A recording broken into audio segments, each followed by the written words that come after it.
नमस्कार दोस्तों, जय Shri Shyam. SP Singh history channel में आपका स्वागत है। और कल हमने किया था मौर्य प्रशासन भाग फर्स्ट और आज हम करेंगे पार्ट 2 करेंगे। यानी कल हमने पढ़ा था जो मौर्य प्रशासन के अंतर्गत कुछ तथ्य, यानी एक पढ़ा था हमने जो मौर्य प्रशासनिक यानी कितने जो क्षेत्रों के अंतर्गत बंटा हुआ था और जो उनकी व्यवस्था है वो किस प्रकार से की गई थी। लेकिन आज हम पढ़ेंगे सैन्य व्यवस्था और उसके साथ साथ में सामाजिक स्थिति उनकी किस प्रकार से थी और उसके साथ साथ में अपने आर्थिक स्थिति और व्यापार वाणिज्य, यानी जो मौर्य जो सम्राट थे वो व्यापार कहाँ से कहाँ तक करते थे और कौन कौन से क्षेत्रों के अंतर्गत करते थे, उन तथ्यों के बारे में अपने आज पढ़ेंगे। तो चलिए देखिए, मौर्य प्रशासन और मौर्य प्रशासन की बात करें अपने तो मौर्य प्रशासन एक अहम बिंदु माना जाता है। अपनी बात करें आज सैन्य व्यवस्था की, यानी सैन्य व्यवस्था है वो किस प्रकार से मौर्य सम्राटों के द्वारा है वो की गई थी। सैन्य व्यवस्था की बात करें तो मुख्य रूप से सेना है वो क्या है 5 भागों के अंतर्गत विभाजित थी। यानी चंद्रगुप्त मौर्य और अशोक सम्राट की जो मुख्यतः सेना थी वो कितने भागों में विभाजित थी, 5 भागों के अंतर्गत विभाजित थी। और ये देखिए 5 भाग कौन कौन से थे। 5 भागों की बात करें अपने तो 5 भाग थे। एक नंबर आता है पैदल सेना, यानी जो सैनिक पैदल चलकर है वो क्या करते थे, आक्रमण करते थे। उसके बाद में 2 नंबर है अश्व, यानी घोड़ों पर सवार होकर है वो क्या आक्रमण करते थे। और नंबर 3 आती है गज सेना, यानी हाथियों पर सवार जो सेना थी। और नंबर 4 आती है रथ सेना, यानी रथ पर सवार है वो क्या थे, सैनिक थे। उसके बाद में कुछ इतिहासकारों के द्वारा ये भी बताया गया है कि क्या थी, चंद्रगुप्त मौर्य और जो सम्राट अशोक था उनके साथ साथ में क्या है, उनके द्वारा है वो किसका जो संचालन किया गया था, नौसेना का संचालन किया गया था। यानी नौसेना भी क्या रखी जाती थी, चंद्रगुप्त मौर्य और अशोक के जो शासन व्यवस्था के अंतर्गत नौसेना का भी योगदान माना जाता है। ठीक है, लेकिन ये जो मुख्य रूप से कितने प्रकार की थी, 4 प्रकार से थी। और लेकिन एक अपने जो मिलता है मौर्य प्रशासन के अंतर्गत नवाध्यक्ष, और नवाध्यक्ष होता है भी क्या होता है, नौसेना का अध्यक्ष, नवाध्यक्ष। ठीक है, और नवाध्यक्ष का हमने जिक्र किया था, कल भी हमने पढ़ा था। और नवाध्यक्ष का जिक्र किया इसीलिए किसका जो संचालन किया जाता था, नौसेना का भी संचालन वहाँ पे किया जाता था। तो मुख्य रूप से कितने प्रकार की सेना थी, 5 प्रकार की सेना है वो थी। अब सैन्य व्यवस्था की और बात करें अपने तो चंद्रगुप्त मौर्य के समय, चंद्रगुप्त मौर्य के समय जस्टिन नामक एक यूनानी इतिहासकार था, लेखक था। और इस जस्टिन के द्वारा कहा गया है कि चंद्रगुप्त मौर्य की जो सेना थी वो क्या थी, डाकुओं का गिरोह था, डाकुओं का गिरोह था। गिरोह जानते हो ना आप, क्या होता है, झुंड। क्या होता है, झुंड होता है।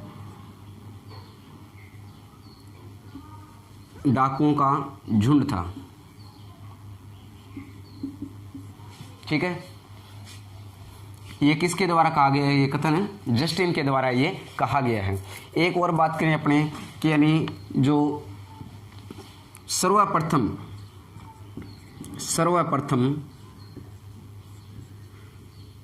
ग्रेनवेडेल नामक एक इतिहासकार था। और उस इतिहासकार ने क्या बताया है कि यानी जो मौर्यों का क्या था, जो चिन्ह था, मौर्यों का चिन्ह यानी वंश चिन्ह, मौर्यों का वंश चिन्ह जो बताया गया है वो क्या बताया गया है, मोर को बताया गया है। क्या बताया गया है, मोर को है वो मौर्यों का वंश चिन्ह बताया गया है। ठीक है, किसके द्वारा बताया गया है, ग्रेनवेडेल के द्वारा है वो बताया गया है। ठीक है, इसके बाद में और अपने बात करें यानी जो न्याय व्यवस्था की बात करते हैं तो न्याय है व्यवस्था किस प्रकार से है वो संचालित की गई थी मौर्य प्रशासन के अंतर्गत, यानी न्याय है वो किस प्रकार से दिया जाता था। तो मौर्य शासकों के द्वारा उचित न्याय है वो दिया जाता था। कहते हैं कि न्याय व्यवस्था एक सुदृढ़ व्यवस्था पर थी और न्याय व्यवस्था की बात करें अपने, न्याय व्यवस्था, तो न्याय व्यवस्था के अंतर्गत देखिए न्याय व्यवस्था में देखें तो सम्राट होता था, वो सब सर्वोच्च क्या होता था, सम्राट होता था सर्वोच्च न्यायाधीश, न्यायाधीश, ठीक है। यानी सबसे बड़ा जो न्यायाधीश होता था, सर्वोच्च न्यायाधीश, अंतिम निर्णय देने वाला जो न्यायाधीश होता था वो कौन होता था, सम्राट होता था, ठीक है। इसके अलावा न्यायालय है वो क्या है, ये जो न्यायालय है वो अर्थशास्त्र के अनुसार है, वो कितने भागों के अंतर्गत थे, 2 भागों में विभाजित थे, 2 भागों में विभाजित थे। और 2 भाग कौन कौन से थे न्यायालय के, 2 भाग थे भी, एक तो धर्मस्थीय और एक था कंटक शोधन। 2 प्रकार के क्या थे, न्यायालय थे। किसके अनुसार बताए गए, ये अर्थशास्त्र के अनुसार है बताए गए, ठीक है। न्यायालय कितने प्रकार के थे, 2 प्रकार के थे, ठीक। इसे धर्मस्थीय न्यायालय को कहा जाता था दीवानी न्यायालय, दीवानी न्यायालय, और इसे कहा जाता था फौजदारी न्यायालय, फौजदारी न्यायालय। कल भी मैंने बताया था आपको कि यानी दीवानी न्यायालय का कौन सा होता है और फौजदारी न्यायालय कौन सा होता है। तो दीवानी न्यायालय होता है भी घरेलू निपटारा या किसी वाद विवाद का निपटारा है, वो किस न्यायालय के अंतर्गत किया जाता है, दीवानी न्यायालय के अंतर्गत है। किसी सीमावर्ती या किसी को चोर डकैती संबंधित जो मामला है वो किसके अंतर्गत जो निपटारा किया जाता है, फौजदारी न्यायालय के अंतर्गत निपटारा किया जाता है। दीवानी न्यायालय के अंतर्गत 2 प्रकार के न्यायाधीश नियुक्त किए जाते थे। कितने प्रकार के, 2 प्रकार के न्यायाधीश नियुक्त किए जाते थे। एक तो तथा व्यावहारिक महामात्र, व्यावहारिक महामात्र, और व्यावहारिक महामात्र होता था भी नगर न्यायाधीश। कौन सा, नगर न्यायाधीश। और एक होता था रज्जुक, और रज्जुक होता था भी जनपद न्यायाधीश, जनपद न्यायाधीश, ठीक है। और फौजदारी न्यायालय के अंतर्गत जो न्यायाधीश होता था उसको प्रदेष्टा कहा जाता था। क्या कहा जाता था, प्रदेष्टा कहा जाता था। और उसे क्या और भी क्या कहते थे, कमिश्नर भी कहा जाता था, कमिश्नर भी कहा जाता था, ठीक है। यानी न्यायालय की बात करें अपने तो सर्वोच्च जो न्यायाधीश होता था वो कौन था, सम्राट था। न्यायालय कितने भागों के अंतर्गत विभाजित थे, 2 भागों के अंतर्गत विभाजित थे। एक धर्मस्थीय न्यायालय, उसे दीवानी न्यायालय कहा जाता था। कंटक शोधन न्यायालय है वो क्या है, फौजदारी न्यायालय था। और दीवानी न्यायालय के अंतर्गत 2 न्यायाधीश होते थे, एक तो व्यावहारिक महामात्र है वो क्या था, नगर का न्यायाधीश था। और एक रज्जुक न्यायाधीश था जिसको जनपद का न्यायाधीश कहा जाता था। एक होता था फौजदारी न्यायालय के अंतर्गत न्यायाधीश, उसको क्या कहा जाता था, प्रदेष्टा है वो कहा जाता था। और कई बार उसको कमिश्नर भी कहा जाता था, यानी कमिश्नर की भी उसको उपाधि दी गई थी, ठीक है। ये तो था अपने न्यायालय। और इसके अंतर्गत बात करें तो ये जो दीवानी न्यायालय है, दीवानी न्यायालय के अंतर्गत जो मामले निपटारा किया जाता था उसके अंतर्गत देखिए, एक तो है चोरी डकैती लूट। ये जो थे चोरी डकैती और लूट के जो मामले थे, इस मामलों को कहा जाता था साहस। क्या कहा जाता था, साहस कहा जाता था, ठीक है। और किसके अंतर्गत इसका निपटारा किया जाता था, दीवानी न्यायालय के अंतर्गत इसका निपटारा किया जाता था। इसके बाद में और देखिए अपने बात है मानहानि, मानहानि मारपीट के जो मामले हैं वो भी किसके अंतर्गत निपटारा किया जाता था, वो भी क्या है, दीवानी न्यायालय के अंतर्गत उसका निपटारा है वो किया जाता था, ठीक है। और फौजदारी न्यायालय के अंतर्गत है वो क्या है, सीमावर्ती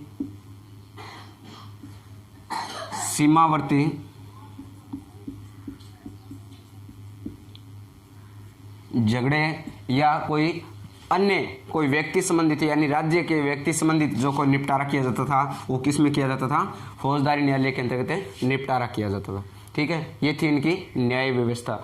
उसके बाद में अपने बात करें गुप्तचर विभाग की, तो गुप्तचर व्यवस्था की बात करते हैं आगे। तो गुप्तचर व्यवस्था देखिए,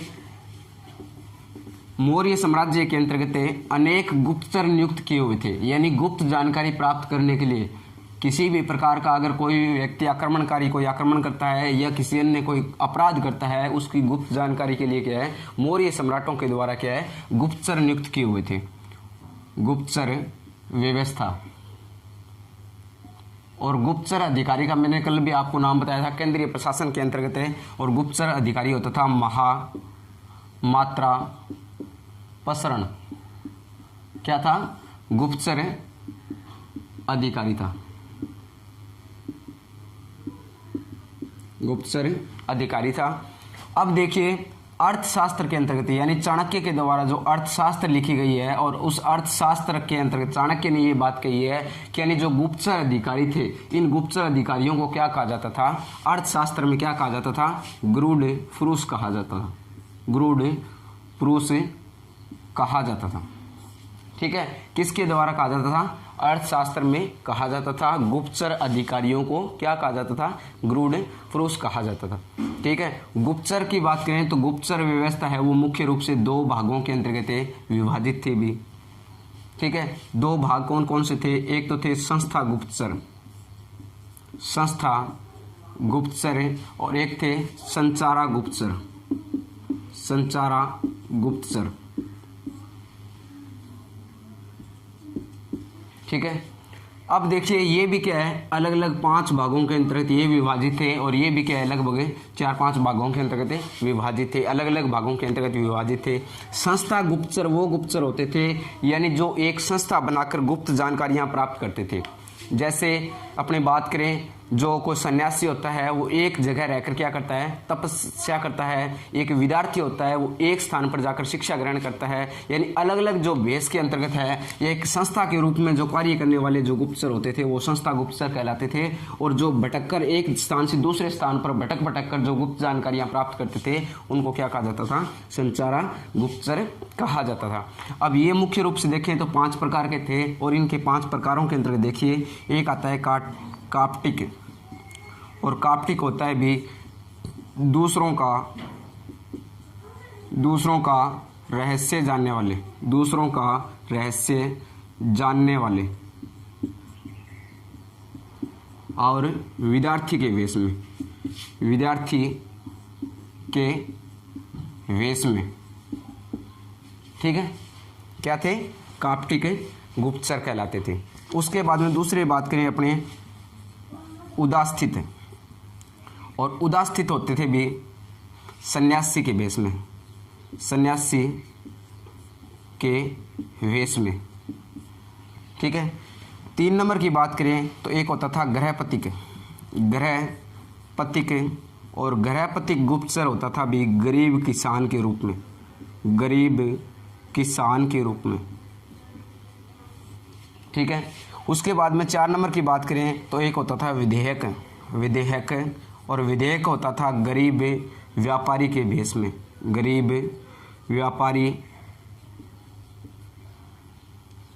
के वेश में। ठीक है, और 5 नंबर की बात करें तो 5 नंबर होते थे तापस, और तापस होता है तपस्वी, यानी तपस्वी के वेश में, तपस्वी के वेश में होते थे। यानी संस्था गुप्तचर है वो कितने भागों के अंतर्गत विभाजित है? कुल 5 भागों के अंतर्गत विभाजित थे। यानी काप्टिक गुप्तचर है वो गुप्तचर होते थे जो दूसरों का रहस्य जानने वाले, यानी जो व्यक्ति दूसरों का रहस्य है वो जानते थे। उसके बाद में विद्यार्थियों के भेष में भी क्या है, काप्टिक गुप्तचर होते थे। ठीक है, उदास्थित वे गुप्तचर होते थे जो सन्यासी के भेष में रहते थे और गुप्त जानकारियां प्राप्त करें। गृहपति के यानी गरीब किसान के रूप में, गरीब किसान के वेश में रहने वाले जो गुप्तचर होते थे वो जो गृहपति कहलाते थे। विधेयक होते थे गरीब व्यापारी के भेष में, गरीब व्यापारी के भेष में। तापस यानी तपस्वी के भेष में गुप्तचर होते थे। इसके बाद में अपने बात करें संचारा की, संचारा गुप्तचर कौन कौन से थे? तो संचारा गुप्तचरों के अंतर्गत देखिए,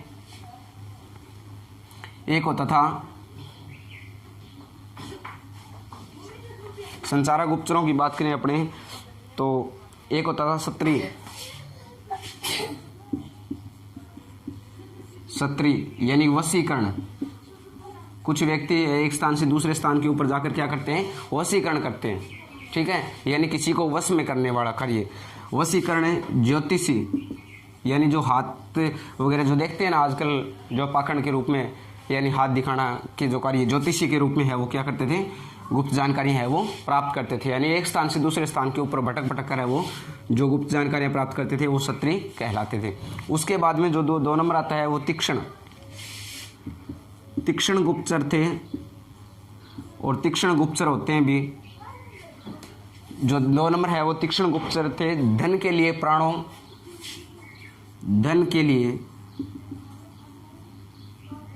प्राणों को न्योछावर करने वाले, धन के लिए प्राणों को न्योछावर करने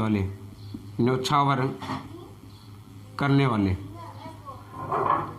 यानी वो गुप्तचर होते थे जो कई बार आपने देखा होगा जो खेल वगैरह दिखाते हैं, यानी अपने धन प्राप्ति के लिए क्या करते हैं, प्राणों को है वो दाव लगा देते हैं, प्राणों का दाव लगा देते हैं, अपने प्राणों को भी न्योछावर कर देते हैं। वो गुप्तचर है वो क्या कहलाते थे, तीक्ष्ण कहलाते थे। उसके बाद में एक आता है शरद, और शरद गुप्तचर होता था क्रूर व प्रकृति से आलसी, क्रूर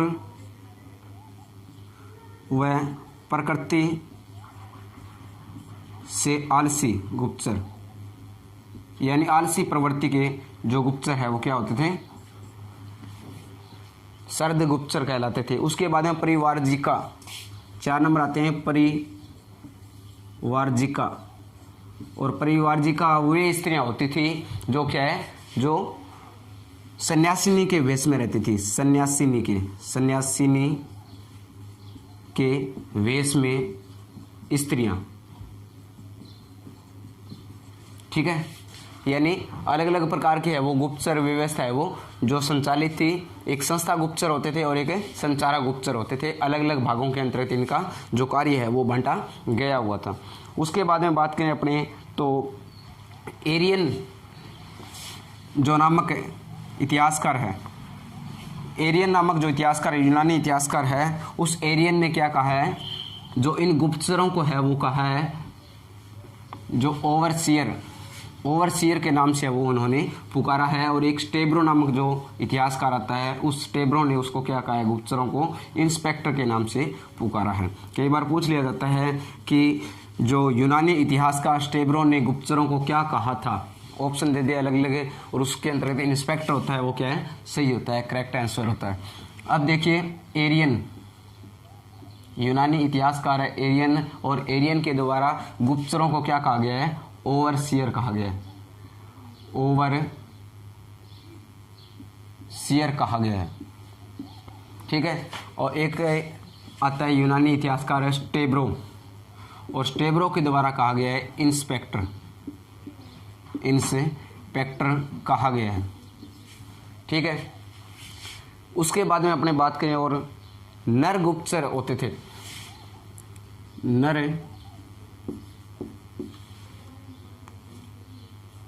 नर गुप्तचर जो होते थे, नर गुप्तचरों को कहा जाता था तीक्ष्णा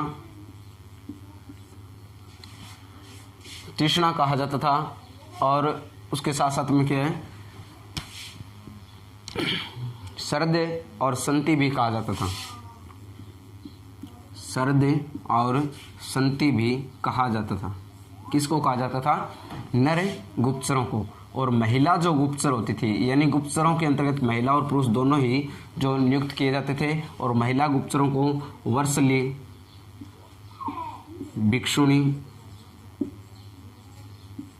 भिक्षुणी और परिवारजिका भी कहा जाता था, ठीक है। मेगस्थनीज और स्टेब्रो 2 ऐसे इतिहासकार हैं, मेगस्थनीज और स्टेब्रो। इन्होंने क्या है, महिला गुप्तचरों को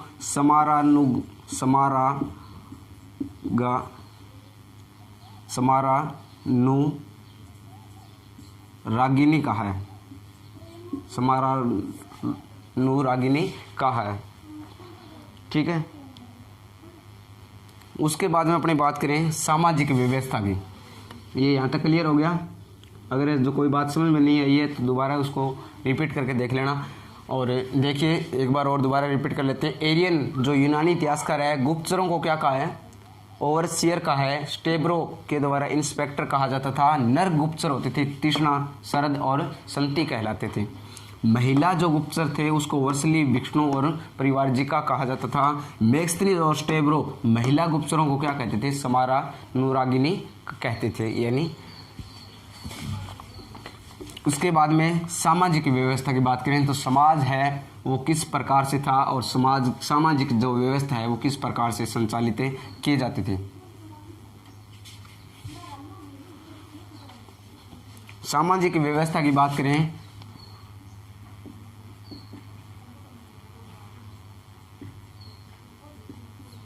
तो समाज 4 वर्णों के अंतर्गत विभाजित था। समाज 4 वर्णों में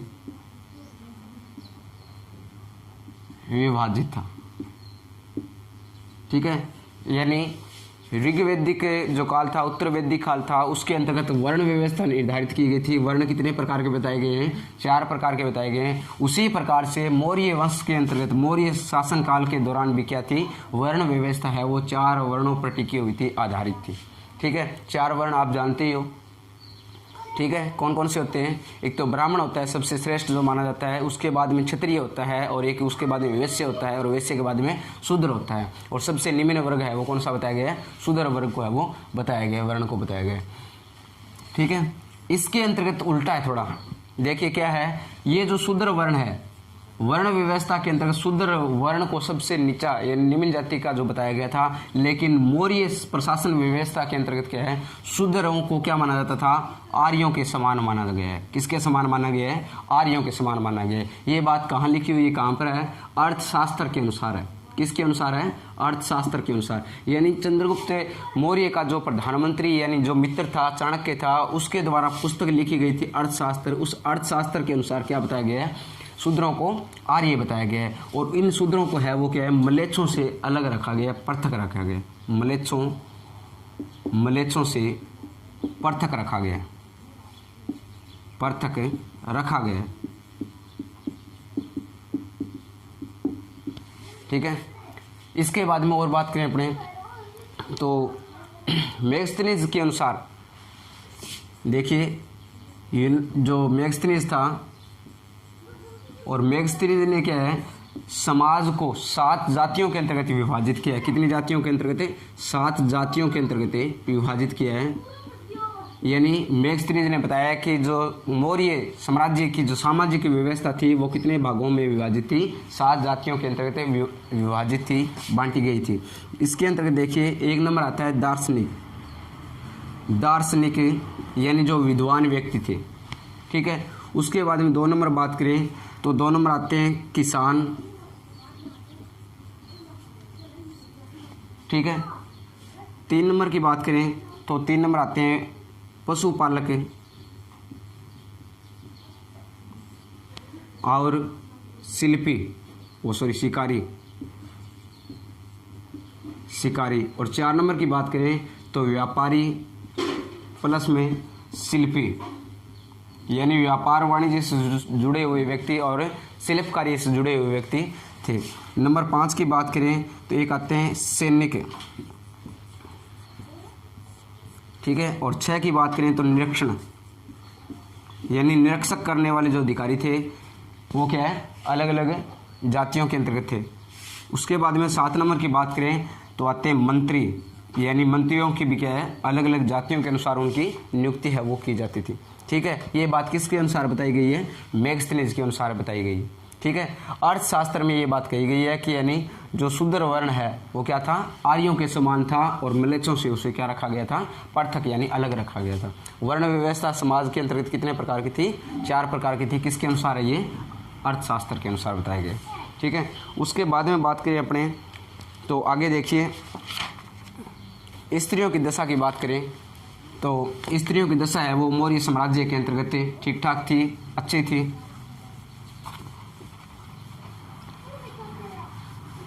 सामाजिक व्यवस्था के अंतर्गत स्त्रियों की स्थिति की बात करें अपने, स्त्रियों की दशा, ठीक है, यानी श्रेष्ठ थी, श्रेष्ठ मानी गई है। और स्त्रियों को क्या है, एक जो अनुमति दी गई थी विवाह विच्छेद करने की, विवाह विच्छेद करने की। विवाह विच्छेद क्या होता है, तलाक। क्या होता है, तलाक होता है। यानी स्त्रियों को है वो क्या है, विवाह विच्छेद यानी तलाक लेने की क्या थी, अनुमति थी। ठीक है। और इस तलाक की प्रथा को, यानी तलाक जो स्त्रियां लेती थी, इस तलाक की प्रथा को क्या कहा गया था, मोक्ष कहा गया है। किसके अनुसार है, अर्थशास्त्र के अनुसार क्या कहा गया था, मोक्ष कहा जाता था। ठीक है। एक दूसरी बात और भी है कि स्त्रियों को है वो पुनर्विवाह करने की भी क्या थी, अनुमति थी। और स्त्रियों को क्या है, नियोग प्रथा की भी अनुमति थी। क्या थी, नियोग प्रथा की भी अनुमति थी। नियोग प्रथा क्या होता है भी जानते हो ना आप। नियोग प्रथा होता है कि यानी जो स्त्री, यानी उसका जो पति है वो क्या है, मर जाता है, उसकी जो मृत्यु हो जाती है, और मृत्यु के बाद में कोई भी स्त्री क्या है, किसी दूसरे व्यक्ति यानी दूसरे पुरुष के साथ संबंध स्थापित करके पुत्र की जो प्राप्ति करती है वो क्या कहलाती है, नियोग प्रथा कहलाती है। और मौर्य साम्राज्य के अंतर्गत क्या है, नियोग प्रथा प्रचलित थी। ठीक है। उसके बाद में और अपने बात करें तो चाणक्य के अनुसार उच्च वर्ग की स्त्रियों को, उच्च वर्ग की स्त्रियों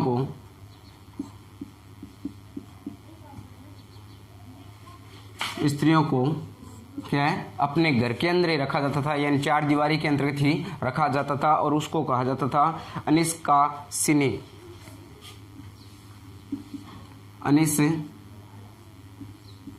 कहा जाता था। ठीक है। किसके अनुसार बताया गया है, चाणक्य के द्वारा है वो बताया गया है कि यानी उच्च वर्ग की स्त्रियां घर के अंतर्गत निवास करती थी और उसको क्या कहा जाता था, अनिष्कासिनी कहा जाता था। एक और बात करें अपने तो समाज के अंतर्गत जो महिला और पुरुष, यानी महिला और जो पुरुष होते थे, महिला और पुरुषों के अंतर्गत जो महिला पुरुष से गायन कार्य या फिर नर्तक कार्य करते थे, नर्तक कार्य करने वाले थे, उन पुरुषों को कहा जाता था रंगोपजीवी। और महिलाओं को कहा जाता था रंगोजीविनी। क्या कहा जाता था, पुरुषों को रंगोपजीवी कहा जाता था और महिलाओं को रंगोपजीविनी कहा जाता था। किसको कहा जाता था, जो महिला और पुरुष गायन और नृत्य का कार्य करते थे। उसके बाद में अपने बात करें तो आगे देखिए, जो महिलाएं वैश्य महिलाएं होती थी, यानी वैश्य महिलाओं को रूपा जीवा कहा जाता था। क्या कहा जाता था, रूपा जीवा कहा जाता था। और इनका निरीक्षण करने के लिए एक अधिकारी की नियुक्ति की गई थी और उसको कहा जाता था गणिकाध्यक्ष।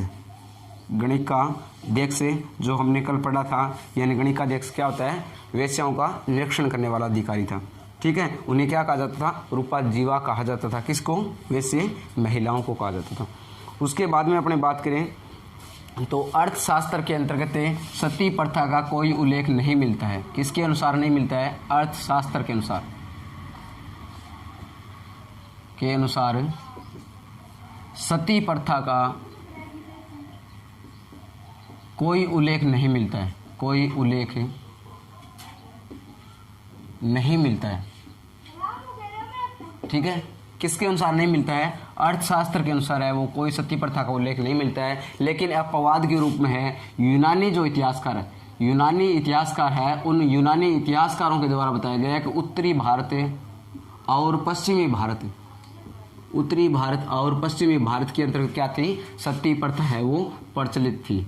सती प्रथा प्रचलित थी। ठीक है। इन दोनों के अंतर्गत अंतर है। कई बार पूछ लिया जाए कि यानी चाणक्य के द्वारा यानी अर्थशास्त्र के अंतर्गत है वो सती प्रथा का उल्लेख मिलता है या नहीं, तो नहीं मिलता है। यूनानी इतिहासकार क्या बताते हैं कि सती प्रथा है वो भारत के अंतर्गत यानी मौर्य साम्राज्य के अंतर्गत क्या थी, प्रचलित थी। ठीक है। इसके बाद में बात करें और एक होता था प्रवहन, और प्रवहन होता था भी सामूहिक समारोह। सामूहिक समारोह, यानी इस सामूहिक समारोह के अंतर्गत क्या किया जाता था, सामूहिक भोज, नृत्य, गायन प्रकार की है वो प्रक्रिया की जाती थी, उसे कहा जाता था प्रवहन कहा जाता था। उसके बाद में अपने बात करें तो कौटिल्य ने क्या है, दास प्रथा का जो उल्लेख किया है कौटिल्य ने, यानी चाणक्य है, उस चाणक्य ने क्या है 9 प्रकार के दास बताए। कितने प्रकार के? 9 प्रकार के दास थे। ठीक है, किसके अनुसार बताया गया है? चाणक्य के अनुसार बताया गया है। ठीक है, उसी प्रकार जो एक आता है मेगस्थनीज और एक है स्टेब्रो। ठीक है, ये दोनों के दोनों क्या थे?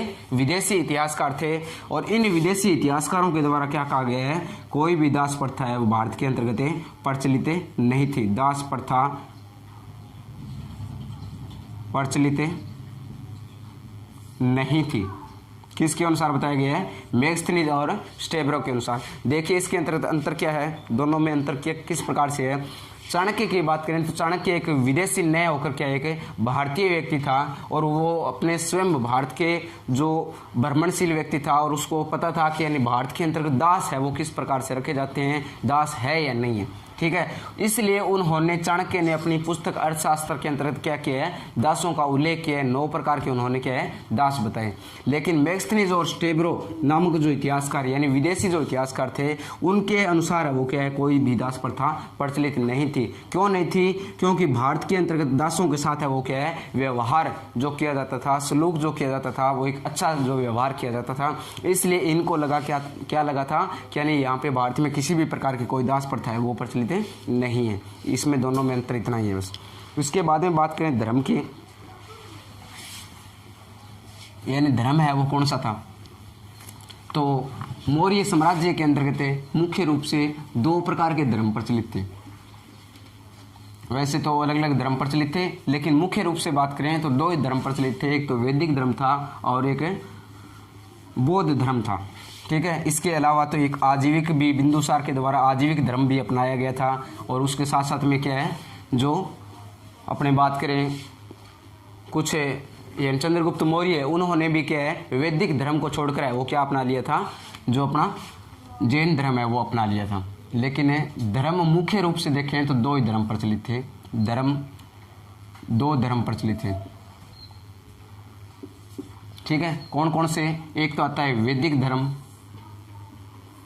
यानी आर्यों के द्वारा संचालित, और एक आता है अशोक स्वयं के द्वारा संचालित। कौन सा धर्म था? बौद्ध धर्म था। ठीक है, यानी महात्मा बुद्ध द्वारा जो संचालित बौद्ध धर्म है वो किसने ग्रहण किया था? अशोक ने धर्म ग्रहण किया था, और उसको क्या बना दिया था? राज धर्म, यानी राज्य का धर्म है वो घोषित कर दिया था। ठीक है, तो मुख्य रूप से धर्म है वो कितने प्रकार के संचालित थे? 2 प्रकार के थे। इसके अलावा जैन धर्म भी, अगर चंद्रगुप्त मौर्य की बात करें तो पूछा जा सकता है। एक संप्रति नामक जो शासक आया था, उसने भी क्या जैन धर्म को है वो ग्रहण किया था। ठीक है, इसके बाद में और बात करें अपने तो यूनानी जो इतिहासकार है, यूनानी इतिहासकार है, और जो मेगस्थनीज है, मेगस्थनीज के अनुसार बताया गया कि यूनानी देवता है वो क्या थे? यूनानी देवता डायोसियस था, और उसको शिव के रूप में है वो भारत में क्या की जाती थी, यानी मौर्य साम्राज्य में क्या की जाती थी? पूजा की जाती थी। एक आता है यूनानी देवता हेराक्लीज, और हेराक्लीज की पूजा है वो क्या है, भारत में कृष्ण के रूप में है वो क्या की जाती थी? पूजा की जाती थी। ठीक है, इन दोनों की है वो भारत के अंतर्गत पूजा की जाती थी। किसके अनुसार बताया गया है? मेगस्थनीज के अनुसार। यानी यूनानी देवता एक तो डायोसियस है, यानी शिव के रूप में उसकी पूजा की जाती थी। एक हेराक्लीज है, और एक कृष्ण के रूप में उसकी पूजा की जाती थी। ठीक है, इसके बाद में और बात करें अपने तो ग्रीक लेख है, यानी यूनानी लेख है, उस ग्रीक लेखकों के अनुसार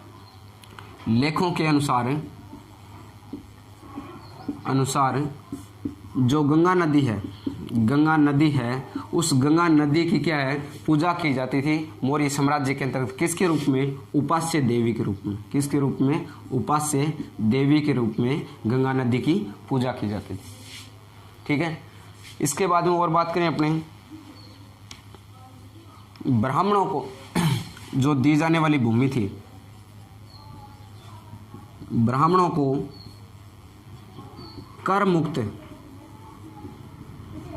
भूमि दी जाती थी, यानी भूमि है वो दान में दी जाती थी ब्राह्मणों को कर मुक्त, यानी उसके ऊपर किसी भी प्रकार का कोई कर नहीं लगाया जाता था। उस भूमि को कहा जाता था ब्रह्मादेय। क्या कहा जाता था? ब्रह्मादेय कहा जाता था। किसके अनुसार कहा जाता था? अर्थशास्त्र के अनुसार कहा जाता था।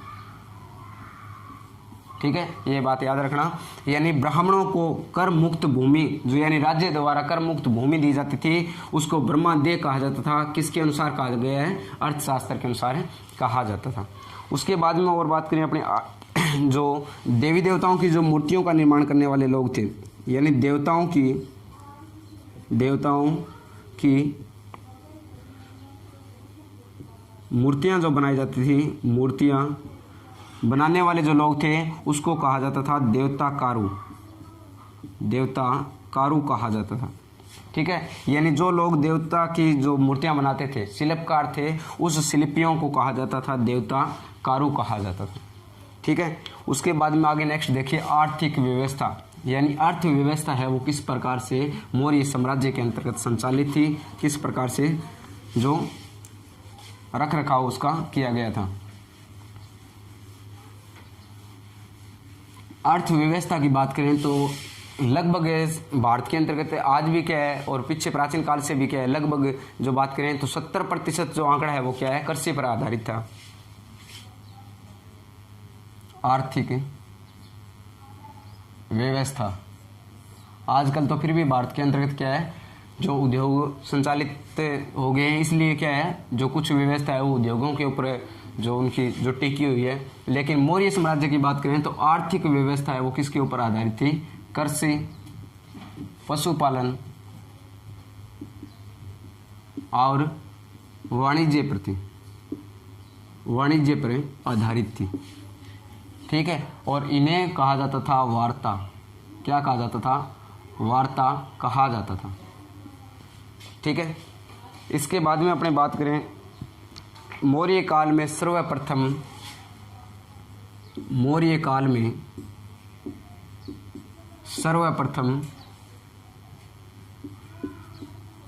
भू राजस्व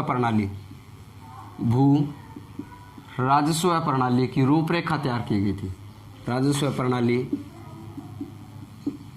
क्या की गई थी? रूपरेखा तैयार की गई थी। यानी जो भारत के अंतर्गत है आज भी क्या है, भू राजस्व प्रणाली है वो प्रचलित है। यानी जो पटवारी होते हैं, गिरदावर होते हैं, जो भूमि का माप करते हैं, और उसी प्रकार से क्या है भू राजस्व प्रणाली है वो सबसे पहले जो रूपरेखा, सर्वप्रथम रूपरेखा किस काल में की गई थी? मौर्य काल के अंतर्गत की गई थी, और इसकी रूपरेखा है वो तैयार की गई थी। ठीक है, उसके बाद में आगे देखिए मैग्स्थनीज और स्टेब्रो के अनुसार है वो क्या बताया गया है? संपूर्ण भूमि। मैग्स्थनीज और स्टेब्रो नामक जो इतिहासकार थे उनके द्वारा बताया गया है कि संपूर्ण भूमि पर अधिकार किसका था? सम्राट का, यानी राजा का होता था। किसका होता था? राजा का होता था। लेकिन अर्थशास्त्र के अंतर्गत क्या है, इसका उल्टा बताया गया है। अर्थशास्त्र के अंतर्गत कौटिल्य के द्वारा यानी चाणक्य के द्वारा ये बात कही गई है कि जो भूमि होती थी उस भूमि का जो स्वामी होता था, उस भूस्वामी जो होता था, और भूस्वामी को क्षेत्रक कहा जाता था। क्या कहा जाता था? क्षेत्रक कहा जाता था। और उस भूमि के ऊपर जो कृषि कार्य करने वाला जो व्यक्ति होता था, जिसको हम काश्तकार बोलते हैं, और काश्तकार को कहा जाता था उपवास। क्या कहा जाता था? उपवास कहा जाता था। एक तो जमींदार होता है, एक किसान होता है। यानी जमींदार जिसकी स्वयं की भूमि होती है, और किसान क्या होता है? किसी दूसरे की भूमि के ऊपर कृषि कार्य करते हैं, उसको किसान या काश्तकार कहा जाता है। और काश्तकार को मौर्य काल के अंतर्गत क्या कहा गया है? उपवास कहा गया है। भूस्वामी यानी जमींदार को क्या कहा जाता था? क्षेत्रक कहा जाता था।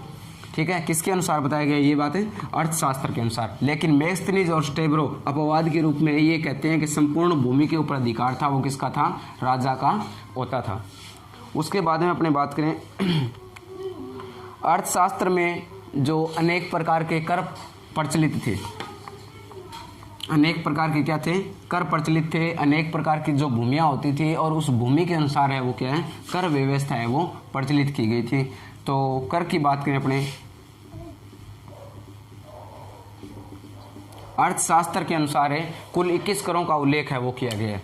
यानी कर की बात करें तो अर्थशास्त्र में कितने करों का उल्लेख किया गया है, 21 करों का उल्लेख किया गया है। ठीक है। लेकिन मुख्य कर की बात करें अपने तो मुख्य कर था, एक कर होता था सीता कर, और सीता कर होता था भी, सीता होती है राजकीय भूमि। सीता क्या होती है, राजकीय भूमि होती है। और सीता कर होता था राजकीय भूमि से प्राप्त कर, भूमि से प्राप्त कर। ठीक है। एक होता था सेतुबंध, सेतुबंध, और सेतुबंध कर था भी सिंचाई कर। यानी मौर्य सम्राटों के द्वारा क्या है, सिंचाई व्यवस्था है वो जो की गई थी। यानी सुदर्शन झील का निर्माण है वो चंद्रगुप्त मौर्य के समय वैश्यगुप्त नामक जो पुष्यगुप्त वैश्य नामक जो गवर्नर था उसके द्वारा क्या है, सुदर्शन झील का निर्माण किया गया था सिंचाई व्यवस्था के लिए। तो इसलिए मौर्य साम्राज्य के अंतर्गत क्या है, सिंचाई कर लगाया जाता था, उसको सेतुबंध कहा जाता था, सिंचाई कर। ठीक है। इसके बाद में एक आता है बल्लीकर। बल्लीकर था, बल्लीकर होता था अभी भू राजस्व कर, भू राजस्व कर होता था। और एक होता है भाग, और भाग होता था उपज का 1/6 भाग, उपज का 1/6 भाग। ठीक है। लेकिन सिंचाई कर और उपज कर है, दोनों को मिलाकर अपने बात करें, सिंचाई कर प्लस में उपज कर, इन दोनों को अगर मिलाकर अपने बात करें, इन दोनों को मिलाकर उपज का लिया जाता था 1/2 भाग लिया जाता था। कितना लिया जाता था, 1/2 भाग लिया जाता था। अन्यथा अन्य उपज कर यानी अन्य भूमियों से उपज कर कितना लिया जाता था, 1/6 भाग। और सिंचाई भूमि से उपज कर प्लस में सिंचाई कर दोनों को मिलाकर कितना लिया जाता था, 1/2 भाग के रूप में वसूल किया जाता था। ठीक है। इसके बाद में बात करें अपने जो निर्यात कर, आयात कर भी वहाँ पे प्रचलित थे। तो आयात कर होते हैं प्रवेश्य, यानी मौर्य काल के अंतर्गत प्रवेश्य नामक जो कर लगाया गया था उसको कहा जाता था आयात कर, आयात कर।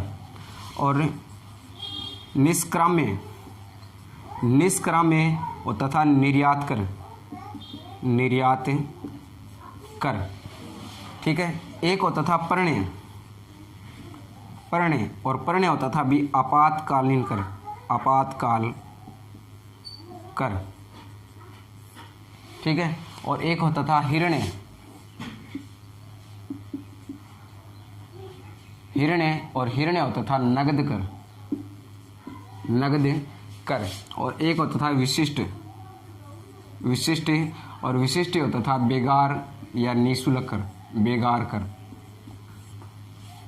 ठीक है। यानी ये इस प्रकार से अलग अलग जो है वो कर व्यवस्था की गई थी मौर्य साम्राज्य के अंतर्गत। यानी अपनी अर्थव्यवस्था को सुदृढ़ बनाने के लिए, जो संचालित करने के लिए क्या है, अलग अलग करों का है वो संचालन किया गया था। भूमि की बात करें अपने, यानी भूमि कितने प्रकार की थी, कौन कौन से प्रकार की भूमि होती थी, तो अर्थशास्त्र के अनुसार क्या है, अलग अलग भूमियों का उल्लेख है वो मिलता है। उस भूमि की बात करें अपने तो एक थी अदेव मात्रक। एक नंबर जो भूमि आती है वो कौन सी थी, अदेव मात्रक भूमि थी, जिस भूमि के ऊपर बिना वर्षा से क्या होती थी, अच्छी फसल की पैदावार होती थी। भूमि अर्थशास्त्र के अनुसार, ठीक है, एक नंबर भूमि होती थी अदेव मात्रक, अदेव मात्रक। और अदेव मात्रक होती थी बिना वर्षा, बिना वर्षा के अच्छी फसल देने वाली, अच्छी फसल देने वाली, यानी अच्छी खेती देने वाली जो होती थी वो भूमि कौन सी होती थी, देव मात्रक होती थी।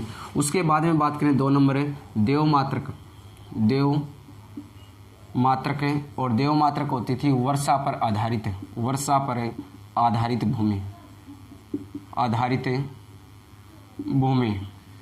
ठीक है। 3 नंबर भूमि होती थी कृष्ट, और कृष्ट होती थी भी जुती हुई खेती, जुती हुई खेती। और अकृष्ट होती थी, 4 नंबर है अकृष्ट, और एकृष्ट होती थी बिना जुती हुई खेती, बिना जुती हुई खेती। इसके बाद 5 नंबर की बात करें तो 5 नंबर आता है स्थल भूमि। स्थल भूमि, और स्थल भूमि वह भूमि होती थी जो क्या होती थी, ऊंची भूमि होती थी, ऊंची भूमि होती थी। ठीक है, यानी अलग अलग प्रकार से वो क्या है, अर्थशास्त्र में जो भूमियों का है वो उल्लेख मिलता है, वो अलग अलग भूमियाँ होती थी। एक तो नंबर देव मात्रक, बिना वर्षा से भी क्या उसमें अच्छी है वो जो फसल पैदावार होती थी, देव मात्रक यानी वर्षा पर आधारित थी। अगर वर्षा होती है तो फसल है वो क्या होगी, अच्छी होगी, वरना नहीं होगी। कृष्ट भूमि वह भूमि होती थी जिसके ऊपर क्या की जाती थी, जुताई की होती थी। अकृष्ट बिना जुती हुई खेती, यानी उसके ऊपर किसी भी प्रकार से जुती हुई खेती नहीं होती थी, एक प्रकार से बंजर भूमि भी उसको कह सकते हैं। स्थल भूमि क्या होती थी, अपेक्षा करते हैं उबड़ खाबड़ यानी ऊंची जो भूमि होती थी। उसके बाद में अपने बात करें आगे, देखिए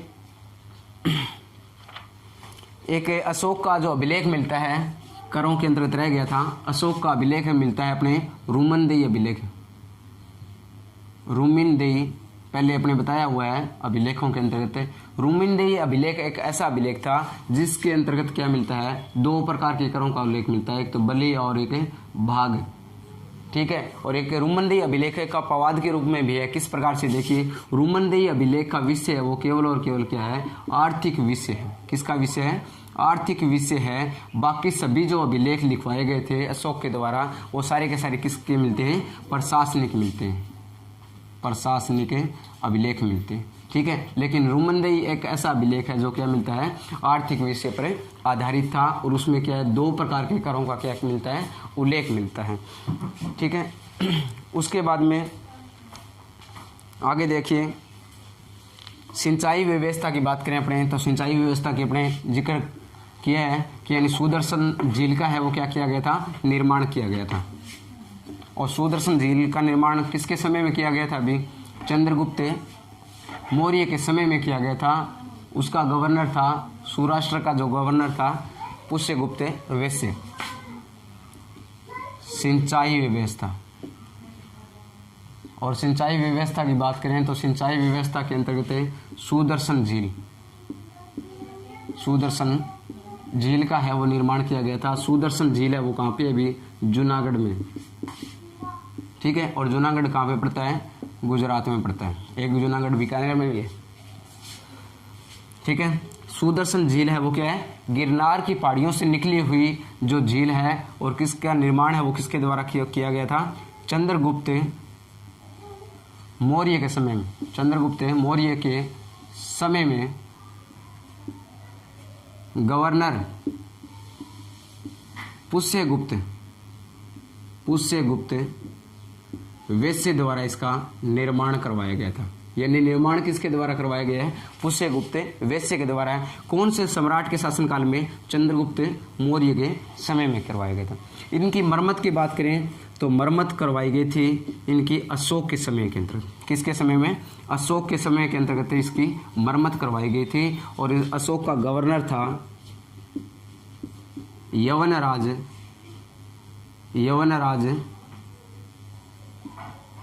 तुशासक। यवनराज तुशासक के द्वारा है वो इनकी मरम्मतें करवाई गई थी। ठीक है, इसी के द्वारा है वो क्या की जाती थी, सिंचाई व्यवस्था है वो संचालित की जाती थी। सिंचाई कर प्लस में भूमि कर दोनों को मिलाकर कितना लिया जाता था, 1/2 भाग के रूप में जो कर वसूल किया जाता था। ठीक है, उसके बाद में बात करें अपने, एक रज्जुक नामक जो व्यक्ति था, रज्जु ग्राहक, और रज्जु ग्राहक नामक अधिकारी था। और उस रज्जु नामक अधिकारी के द्वारा क्या किया जाता था, खड़ी फसल का मापतोल किया जाता था। खड़ी फसल को माप कर क्या किया जाता था, कर निर्धारित किया जाता था। ठीक है, किसके द्वारा किया जाता था, रज्जु ग्राहक द्वारा है वो किया जाता था। उसके बाद में मौर्यकालीन सिक्कों की बात करें, सिक्के कौन कौन से प्रचलित थे, तो मौर्य काल के अंतर्गत अलग अलग प्रकार के जो सिक्के थे और उन सिक्कों को क्या कहा जाता था, अहात सिक्का कहा जाता था। जो कर्नल जेम्स टर्न के द्वारा क्या बताया गया, पंचमार्क सिक्का, उसको नाम भी दिया गया है। ठीक है, अहात सिक्के। सबसे पहले तो बात करते हैं अपने अहात सिक्के होते क्या हैं। अहात सिक्के या पंचमार्क सिक्के। ठीक है, पंचमार्क। पंचमार्क से देखिए, पंच का अर्थ होता है किसी के ऊपर ठप्पा लगाना। पंच का अर्थ क्या होता है, ठप्पा लगाना होता है।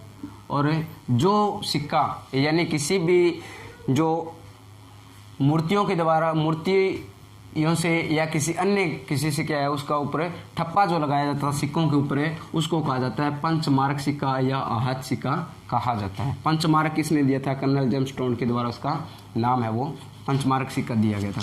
उसके और बात करें अपने सिक्के, कौन कौन से सिक्के प्रचलित थे, तो एक था करपासन, करसापण, एक था पण और एक था धरण। 3 प्रकार के सिक्के प्रचलित थे। ये सिक्के होते थे चांदी के सिक्के, चांदी के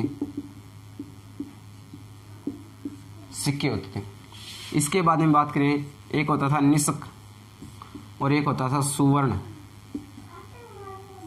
ये सिक्के होते थे सोने के सिक्के, सोने के सिक्के। ठीक है, और बात करें अपने, एक होता था मासक और मासक होता था भी तांबे का सिक्का, तांबे का सिक्का। ठीक है, और एक प्रचलित थी मुद्रा कांकिनी या कांकिनी नाम से प्रचलित थी, उसको कहा जाता था तांबे का छोटा सिक्का, तांबे का छोटा सिक्का होता था, छोटा सिक्का। ठीक है, और इन सभी सिक्कों को क्या कहा जाता था, आहत या पंचमार्क सिक्का कहा जाता था। अलग अलग धातुओं से है वो प्रचलित है जो सिक्के है वो अपने को प्राप्त हुए हैं। और करसापणे, पणे, धरण ये होते थे चांदी के सिक्के होते थे। निशक सुवर्ण होते थे सोने के सिक्के। मासक होता था तांबे का सिक्का। और कांकिनी या कांकिनी जो मिलता है वो क्या है, तांबे का छोटा सिक्का हुआ करता था। ठीक है, एक यूनानी इतिहासकार है, इन्होंने बताया, यूनानी इतिहासकार कर्टियस, और कर्टियस यूनानी इतिहासकार है। इस यूनानी इतिहासकार के द्वारा बताया गया है कि यानी श्वेत लोहे की तलवार प्राप्त हुई है, लोहे की तलवार का उल्लेख मिलता है। किसके द्वारा मिलता है, कर्टियस नामक यूनानी इतिहासकार है, उनके द्वारा बताया गया है कि यानी मौर्य काल के दौरान क्या थी, श्वेत लोहे की तलवार भी क्या थी, प्रचलित थी। ठीक है, लेकिन अन्य किसी भी इतिहासकार के द्वारा इनकी क्या व्याख्या नहीं की गई है। लेकिन लोहा आपने नहीं कह सकते हैं कि मौर्य काल के अंतर्गत प्रचलित था या नहीं था। लेकिन कर्टियस नामक जो इतिहासकार, यूनानी इतिहासकार है, उन्होंने क्या है अपने शब्दों के अंतर्गत उल्लेख किया है कि श्वेत लोहे यानी सफेद लोहे की क्या थी, तलवार है वो प्रचलित थी। ठीक है, उसके बाद में अपने बात करें व्यापार की, तो व्यापार जल और थल दोनों मार्गों से है वो व्यापार प्रचलित था। व्यापार वाणिज्य प्रणाली है वो क्या है, जल और थल दोनों मार्गों से है वो व्यापार प्रचलित था। जल और थल दोनों मार्गों से क्या है, व्यापार है वो प्रचलित था। लेकिन अधिकांश व्यापार है वो किसके द्वारा किया जाता था, अधिकांश व्यापार जल के माध्यम से, यानी जो जल मार्ग के द्वारा है वो अधिकांश व्यापार किया जाता था। ठीक है, व्यापार के अंतर्गत जो श्रेणियां बनी हुई थी, यानी व्यापारियों की श्रेणियां बनी हुई थी, व्यापारी श्रेणियां, और उनके श्रेणियों के मुखिया को कहा जाता था श्रेष्ठी। क्या कहा जाता था, श्रेष्ठी कहा जाता था। व्यापारियों के जो श्रेणियां बनी हुई थी, 18 श्रेणियां थी, उन श्रेणियों के जो अध्यक्ष यानी मुखिया को क्या कहा जाता था, श्रेष्ठी कहा जाता था। उसके बाद में देखिए कौटिल्य व स्टेब्रो के अनुसार की बात करें अपने, तो उन्होंने क्या है, जहाज निर्माण का जिक्र किया है। कौटिल्य और स्टेब्रो के द्वारा जहाज निर्माण उद्योग भी भारत के अंतर्गत क्या था, प्रचलित था। स्वाभाविक सी बात है कि यानी जल मार्गों से व्यापार होता था तो जहाज थी, यानी जलीय जहाजें थी। जहाज निर्माण जो उद्योग है वो किसके अधीन थे, किसके अधीन थे? राज्य के अधीन थे, राज्य के अधीन थे यानी अधिकार में थे। ठीक है, किसके अनुसार बताया गया ये? कौटिल्य व स्टेब्रो के अनुसार, कौटिल्य व स्टेब्रो के अनुसार। ठीक है, आगे देखिए, जो व्यापारिक जो बंदरगाह थे, व्यापारिक बंदरगाहों की बात करें अपने, तो व्यापारिक बंदरगाह एक तो पश्चिमी बंदरगाह था और एक था पूर्वी बंदरगाह। ठीक है, पश्चिमी बंदरगाह था, पश्चिमी बंदरगाह और पूर्वी बंदरगाह। पश्चिमी बंदरगाह है वो था भी भड़ोच, भड़ोच या इसे भरगू कच्छ भी कहा जाता है, भरगू कच्छ भी कहा जाता है। ठीक है, पूर्वी बंदरगाह था वो था ताम्रलिप्ति, ताम्रलिप्ति बंदरगाह था। यानी दो मुख्य बंदरगाह थे, उन्हीं के द्वारा क्या है व्यापार है वो अधिकांश रूप से वो प्रचलित किया जाता था, संचालित किया जाता था। एक था भड़ोच और एक था पूर्वी बंदरगाह, ताम्रलिप्ति बंदरगाह था। और व्यापारिक केंद्रों की बात करें तो व्यापारिक केंद्र थे एक तो तक्षशिला है, यानी उत्तरी जो पंथ था यानी उनकी प्रांत थी, वहाँ से क्या है तक्षशिला मुख्य केंद्र था। उसके बाद में उज्जैन, काशी, कौशाम्बी, ये सारे के सारे क्या है जो व्यापारिक केंद्र है। एक पाटलिपुत्र भी था, पाटलिपुत्र। ठीक है, ये सारे के सारे क्षेत्र है वो क्या थे व्यापारिक के मुख्य केंद्र है वो माना जाता था। और एक मिस्र नरेश जो टोलमी द्वितीय आया था, मिस्र नरेश टोलमी द्वितीय, यानी बिंदुसार के समय में जो उन्होंने क्या है डायनेसिस नामक जो क्या है राजदूत जो भेजा था, किसके कहाँ का था? मिस्र का था। और मिस्र नरेश टोलमी द्वितीय ने क्या है लाल सागर पर, लाल सागर के ऊपर, लाल सागर के तट पर एक बंदरगाह स्थापित करवाया था जिसका नाम था बर्निस। बंदरगाह स्थापित करवाया था, क्या नाम था? बर्निस बंदरगाह था। उसके बाद में अपनी बात करें व्यापारिक जो वस्तुएं कौन कौन सी थी, यानी व्यापारिक केंद्रों के साथ साथ में वस्तुओं की अपनी बात करें, यानी वस्तुएं को व्यापार आदान प्रदान है वो कौन कौन सी वस्तुएं का जो व्यापार किया जाता था, तो उसके अंतर्गत जो कपड़े मगध साम्राज्य मौर्य साम्राज्य के अंतर्गत कपड़ा है जो बहुतायत मात्रा के अंतर्गत निर्यात आयात है वो किया जाता था। तो वस्त्रों की बात करें अपने, तो वस्त्र थे एक तो है काशी, एक है पुंडर, एक है बंग, मालवा। ठीक है, ये सारे के सारे क्षेत्र क्या थे सूती वस्त्र के लिए प्रसिद्ध थे, सूती वस्त्रों के लिए प्रसिद्ध थे। ठीक है, लेकिन बंग था वो किसके लिए प्रसिद्ध था? मलमल के लिए विख्यात था, मलमल के लिए, यानी विश्व विख्यात मलमल है वो कहाँ से प्राप्त होती थी? बंग से वो प्राप्त होती थी। एक है काशी और पुंडर, काशी और पुंडर है वो किसके लिए प्रसिद्ध था? रेशम वस्त्र के लिए भी प्रसिद्ध था, रेशम वस्त्रों के लिए भी काशी और पुंडर प्रसिद्ध थे। ठीक है, इसके अलावा और बात करें अपनी तो चीन से वो क्या आती थी? रेशम आती थी, चीनी पट्ट जिसको कहा जाता था चीनी पट्ट, यानी रेशमी वस्त्र बनाए जाते थे चीनी पट्ट से। एक आता है पत्रोम, पत्रोम होता है भी पेड़ के पत्तों से बना हुआ वस्त्र या उनके रेशों से बना हुआ वस्त्र, पेड़ के जो रेशे होते हैं उनसे बना हुआ वस्त्र है या पेड़ के पत्तों से बना हुआ वस्त्र है वो क्या कहलाता था? पत्रों में कहलाता था। एक होता है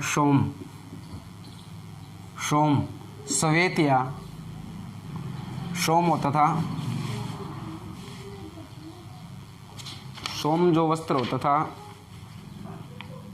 रेशमी वस्त्र होता था, रेशमी वस्त्र होता था। एक था दुक्कुल, और दुक्कुल होता है भी श्वेत या चिकना वस्त्र। ठीक है, ये अलग अलग प्रकार के वस्त्र है वो मौर्य साम्राज्य के अंतर्गत प्रचलित थे। व्यापारिक जो मार्ग थे, व्यापारिक मार्गों की बात करें अपने, यानी मार्ग जो बंदरगाह तो अपने जिक्र कर लिया है। जो पश्चिमी बंदरगाह था बड़ौच और पूर्वी बंदरगाह था ताम्रलिप्ति। वे मार्गों की बात करें अपने तो 4 प्रकार के मार्ग प्रचलित थे। 4 मार्ग थे व्यापार करने के लिए। ठीक है, प्रथम मार्ग था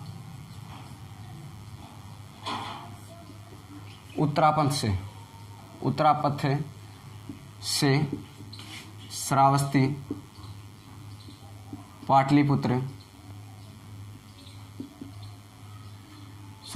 पाटलिपुत्र, से होकर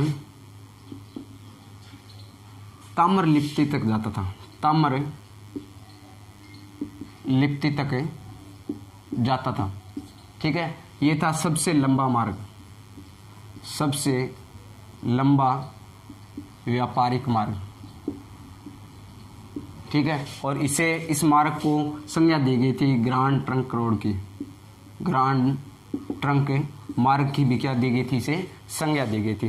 ग्रांड ट्रंक रोड का निर्माण अपने मुख्य रूप से पढ़ते हैं शेरशाह सूरी के द्वारा वो ग्रांड ट्रंक रोड का निर्माण करवाया गया था। लेकिन ग्रांड ट्रंक का उल्लेख है वो क्या है, मौर्य साम्राज्य के अंतर्गत भी उनका उल्लेख मिलता है। ये सबसे लंबा मार्ग था, प्रथम मार्ग था। उत्तरापथ से है वो चलता था और श्रावस्ती पाटलिपुत्र से होकर है वो कहाँ तक जाता था, ताम्रलिप्ति यानी पूर्वी बंदरगाह तक है वो जाता था। दूसरे जो मार्ग की बात करें, दूसरा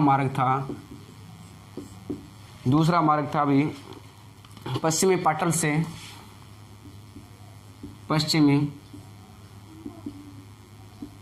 से पूर्व में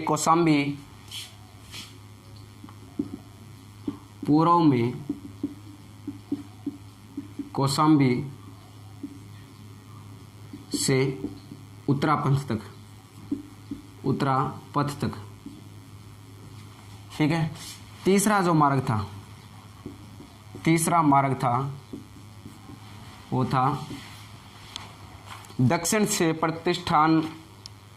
में प्रतिष्ठान से उत्तर में श्रावस्ती तक। दक्षिण में प्रतिष्ठान से उत्तर में श्रावस्ती तक था। ठीक है, चौथा जो मार्ग था वो था भरगुकच्छ यानी बड़ौच से उज्जैन मथुरा तक। ठीक है, लेकिन अपवाद के रूप में एक मेगस्थनीज है और मेगस्थनीज नामक लेखक ने क्या कहा है कि यानी अपनी पुस्तक जो इंडिका थी, मेगस्थनीज ने अपनी पुस्तक इंडिका थी, उस इंडिका के अंतर्गत ये जिक्र किया है कि यानी जो सिंध प्रांत था, सिंध प्रांत से पाटलिपुत्र भी क्या था, व्यापारी के मार्ग प्रचलित था। ठीक है, तो ये आज का टॉपिक अपना कंप्लीट हो गया। ये मौर्य प्रशासन है वो पूर्ण रूप से कंप्लीट हो गया और आप ज़्यादा से ज़्यादा इससे देखकर उनको आप कमेंट भी करना, अपने जो सुझाव है वो भी देना। धन्यवाद।